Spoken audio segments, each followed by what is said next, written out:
welcome to a video on the Planet Zach YouTube channel. Today's video is my review of Sonic Origins. Generally speaking, as I was playing this game, I didn't encounter a lot of glitches or anything. I didn't encounter any set pieces barring me from continuing. I didn't encounter any collision issues. The only negative thing that I experienced was at one of my play sessions the game kept crashing, but I think that might have had more to do with my own system more than it had to do with the game. So all in all, I had a pretty good time, and it was really great to be able to experience these titles in a more accessible way than I ever had been able to before. This was my first time playing through Sonic CD and Sonic 3 and Knuckles proper. I had finished Sonic 1 on the DS before, but I'd never completed any of the other games. So this was definitely a worthwhile experience. I'm going to generally give a basic review of all 4 games as they are presented in this collection. This will probably be the closest thing you get to a review of the original games on my channel. I do actually have the Genesis now and a copy of 3 of the 4 original games, not including CD, but I don't really have any intention of playing them. I might play them once just to see what it was like to play on the original hardware, but beyond that, I think playing them in Origins will be enough for me. Now, I do want to say the opinion monster will show its face in this video a lot. Just keep that in mind while you're watching. Anyways, so let's start with Sonic 1. Like I said, I've played Sonic 1 before on the DS. I had the Sega Classic Collection that they released on the DS. And I actually played at least some of the main 3 games on that particular cartridge. But the small screen and everything made it very difficult.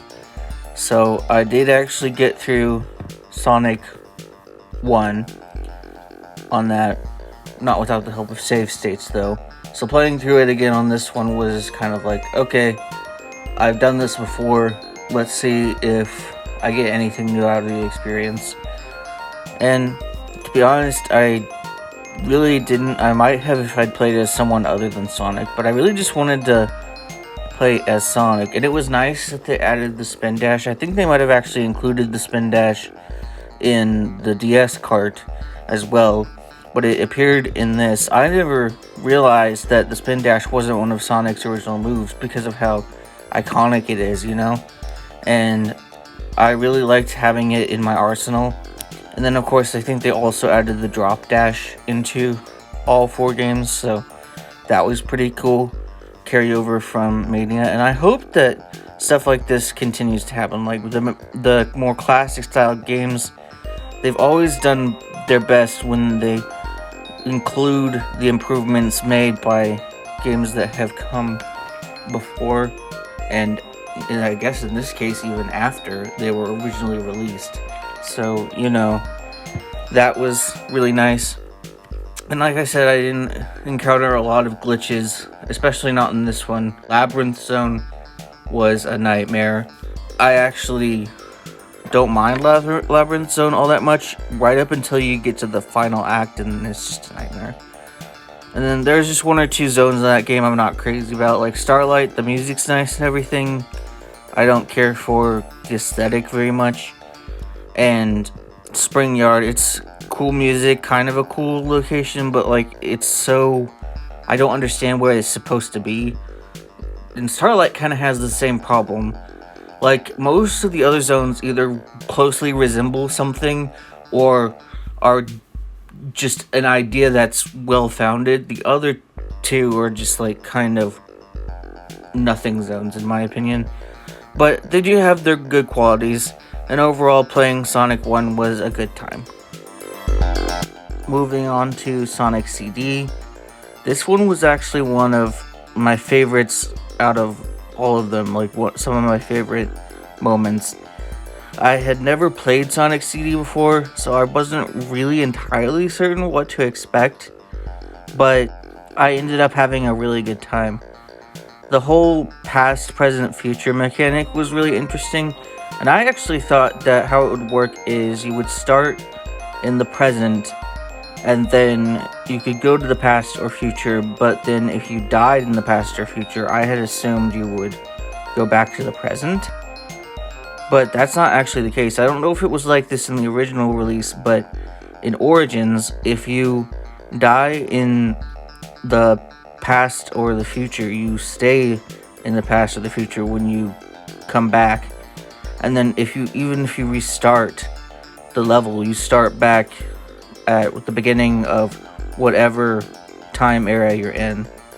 I didn't go to the future much just because I was actually trying to find all of the machines in the past and destroy them. And I actually successfully completed the game's good ending because I destroyed all of the machines. Each zone has a generator and a hologram of Metal Sonic in the past version of the stage. And they're pretty easily traversable back and forth, so it's not that hard to find everything. It just takes a little bit of exploration. And I really liked that about this. The only note I would have with this game in particular is some of the zones were once again kind of head scratchers, like Collision Chaos. I'm not even sure what they were going for with that, but it's pretty fun to play in. Although the boss is probably one of the more insufferable among the ones in this game. But overall, I really enjoyed this one. The final boss was a lot better than a lot of the ones that were in the other games, I thought. It seemed a little bit more fair, and you had your actual ring count to deal with. I don't really like the way that most of these games end you in the final boss and you have like no rings, so it's a one-hit kill situation. I've never been fond of one-hit kills, but this game did not do that, so it gets a plus in my opinion for that. The only really rough moments I had was one time I got stuck in Wacky Workbench's future section for like an hour. I just couldn't figure out how to get back to the past because everything's bouncing and the signs are only in so many places, and you have to get up a considerable amount of momentum to actually go to the timestamp you're trying to get to. So I just had some trouble with that. And then I had some issues with the special stages. I did not manage to collect all the time stones, which is why I'm glad I destroyed all the generators and stuff, because I got the good ending in this game, and this is the only one that I did actually. But I did still enjoy it. The main reason I think I had trouble with the special stages is because they're pseudo 3D, and sometimes I had a bit of trouble with the depth perception. Like, I would think I was going to run into one of the UFOs, and then I would just go behind it, and it's like, oh, okay. So that was kind of annoying, but other than that, I didn't have any negative experiences with this one. Another thing I really enjoyed about this game was the enemy design. I think it's some of the best in the series, honestly. A lot of these enemies look super cool, and the whole art style is just really pleasing. I've always thought that a 16-bit was when the video games really hit their stride in terms of like art direction. You can do a lot with 8-bit, but you can do a heck of a lot more with 16-bit, and Sonic's 16-bit art style has always been gorgeous. So overall, Sonic CD gets a win in my book. Just an overall good time. Moving on to Sonic 2. Sonic 2 I had played through most of, but on the DS, I had so much trouble with Wing Fortress. Everything is fine until I get to the section with the disappearing platforms. Then it's like, I can't even do this on this small of a screen with this bad of controls. It's not a fun time. And it felt like such a shame because I really like all of the other zones in this game. This one has some of the best, like, in the series. I like Hilltop, I like Oil Ocean, I like Misty Cave. Emerald Hill, I know it's just a reskin of Green Hill basically, but it's still a pretty cool zone. You know, this one has some of the goodies. So Wing Fortress always kind of soured my mood with this, but as I had predicted, playing on a larger screen, in widescreen no less, I was quite capable of getting across those platforms. In Origins, I did it on my first try. So, you know, the way you're playing the game matters, and I'm glad that we have this more accessible version. I like that you have the option to play without a life count. I like that it's a bigger screen and it's in widescreen. I like all of this. I think these are great improvements. The one thing that seems to have faltered with this game in particular is that Tails' AI is kind of screwy. He gets stuck a lot and you'll just endlessly hear him jumping. I know they announced a patch, so I'm hoping that's one of the things that they're going to fix. I'm not even sure if the patch is out yet, but I know it got announced on, I think, their most recent live stream, unless they did one yesterday. But you know, I don't know how often they actually stream. So overall, Sonic 2 is fun. My least favorite part was the boss. I don't like one-hit kills, as previously mentioned, and this boss is a toughie.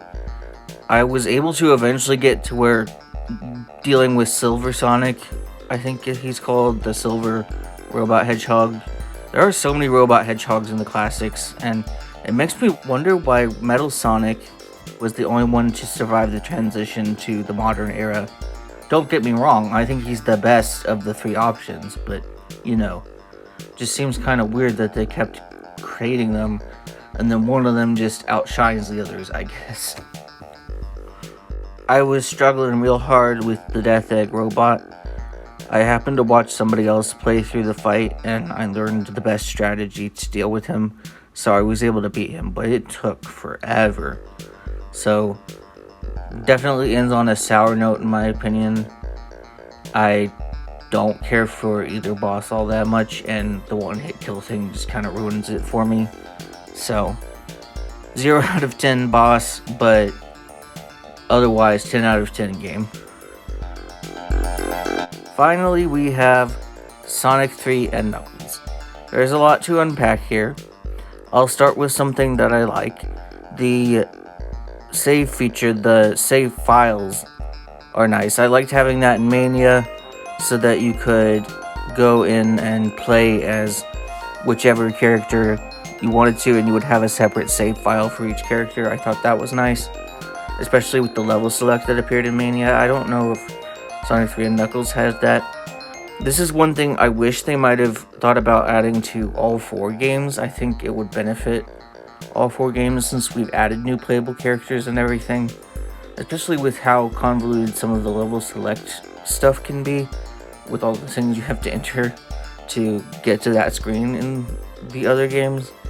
I just feel like if I were crafting my dream Sonic Classics collection, a save file feature would definitely be among my top choices. It would also be better for people who have siblings. I remember growing up with siblings, if you didn't have but one save file, it was pretty much somebody else was playing the game and all you were doing was watching. And I was normally the one playing the game because I'm the oldest, but I feel for the younger siblings who don't always get to play the games, and maybe a file select feature for any game really would improve that. So that's my 2 cents there. Moving on, all of the zones of this game are pretty cool. I like most of them. A few of them gave me headaches. A lot of them had looping shenanigans. I don't mind like a looping section at the beginning or somewhere in the stage, but the 2 stages that had them that I can recall were Ice Cap and Sandopolis. I think Ice Cap had at least 2, and I think Sandopolis might have even had 3. And it took me a while to get through them. I think if I could have gotten time over in Anniversary Mode, I definitely would have with those 2. So that would be the only nitpick I have game design wise. Otherwise, I think it's pretty solid. I know there's the infamous Barrel of Doom in Carnival Night, but I already knew the trick because I watched Johnny Vector's video on the subject, so I got through that with no problems. And I definitely think it would have been nice if, like, they had mentioned it somewhere, back in the day. Oh, this is how you do this, because I can see how frustrating that would become if you didn't know what you were supposed to do. But that and all the other stuff, I think it's not enough to ruin the game. And I even liked the final boss a lot better. I did not get to play the final piece of the final boss because I didn't unlock Supersonic, so I got the bad ending. The first section with the Death Egg's robotic fingers was a little bit tedious after I died to the second phase and had to do it with no rings, but I found out after a few tries that if I just spammed the spin dash, the drop dash rather, then I would be able to do a lot of more damage than if I didn't have that move. So made it a little bit quicker. I don't know how the purists will feel about that, but it worked for me. So then, of course, you have the second phase, which once I figured out the rhythm of it, it wasn't that bad. I could do it with no rings, no problem. And then I'm guessing after that you become Supersonic and chase after Eggman into space with the Master Emerald. But I got the bad ending. Now, of course, we have the elephant in the room, the changes to the music. None of the tracks that I had heard growing up got replaced. I had mostly heard Mushroom Hill, which, by the by, Mushroom Hill, great stage, one of my favorites in the series. But 3 of the zones did get their tracks replaced. And I'm just gonna be real, I'm gonna say my opinion. You don't have to agree with it. Just know it's coming from somebody who doesn't have a history with this game and therefore can only base on recent experiences what I think. So as far as Carnival Night is concerned, I've heard people say the new track is very generic, but honestly I think the old track is relatively generic too. It's a simple carnival melody that I've heard before. I like the way it's arranged and I like the instrumentation, but like if you came up to me and you played that for me and were like, I wrote this, I would just look at you and be like, I don't think you did. I mean, come on, we've heard this at other carnival themed stuff before, right? This is like a well-known carnival track. It's not some brand new idea, but I understand there are going to be people who really like it because they grew up with it, or taste is different for everybody. You might prefer it just because you like it better. You might have heard it and like it now, even though you never played the games before in the first place. I'm not going to deny you your opinion, I'm just giving mine. So I like the track that ended up being put in the game. I think it fits the zone well. It complements the carnival aesthetic without being too derivative. That is my opinion. So then, of course, we move on to Ice Cap, which is the next zone to receive the new music treatment. And I'm gonna say this one is a very big loss. Like the original Ice Cap song, it goes hard. And I don't even know what the new one is. Like, it has some parts I do enjoy about it, but it's way too repetitive. Like, I feel like it just goes over and over and over. Like, there are songs that loop, obviously. I mean, you look at Power Plant from Sonic Heroes, it's literally just like a 30-second, 45-second loop over and over again. But there's enough variation. You have enough time away from each part of the song that when it comes back, you aren't banging your head against the wall because you've heard it 5 times already. That's not the case with this new Ice Cap track. and I definitely think it's a bummer that this one had to be removed. But at the end of the day, I'm very glad that we're still able to receive some form of this game for myself and newer players to be able to experience this game, and sometimes for the first time. Like for me, this is the first time I've even played this game all the way through, and I really had a good time with it, so I'm glad. And then lastly, we have Launch Base Zone. I like the original track for this one. It's punchy, it's got a good vibe, but I did also like the new track. It almost feels like something you would hear in like a castle themed level, and given how massive in Palatian Launch Base Zone is, I thought it fit pretty well. I didn't care as much for the Act 2 track, but the Act 1 track was good. I just thought Act 2 was kind of nothing to write home about, but nothing terribly offensive. And like I said, I do enjoy the original track, but especially with a zone like that, I feel like a lot of different tracks could work with that zone. You're probably partial to the original because you got it growing up, or you may just like it better than the new track, which is fine. I don't have a preference between the two, but I think that the new one works pretty well personally. So then what's the conclusion we draw from all this? I would say Origins is pretty good. I've seen worse come from Sega in the past, and this is pretty solid in my opinion.